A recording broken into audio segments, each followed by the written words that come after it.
நிம்மதியான உறக்கத்திற்கு ஆயுர்வேத டிப்ஸ். நிம்மதியான உறக்கம் பெற சில ஆயுர்வேத டிப்ஸ். வெங்காயம், உப்பு இரண்டையும் நீரில் கொதிக்க வைத்து சூடான வெள்ளை சாப்பாட்டுடன் கலந்து சாப்பிட்டால் நன்கு உறக்கம் வரும். வேப்பிலையை வறுத்து இதமான சூட்டுடன் தலையில் வைத்து தூங்கினால் நிம்மதியாக உறங்கலாம்.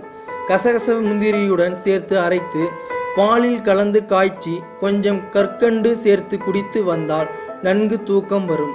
சீரகத்தை வறுத்த பொடி செய்து அதை வாழைப்பழத்துடன் சேர்த்து சாப்பிட்டு வந்தால் நிம்மதியான உறக்கம் பெறலாம். எனவே மேலும் விவரங்களை தெரிந்து கொள்ள சப்ஸ்கிரைப் செய்க.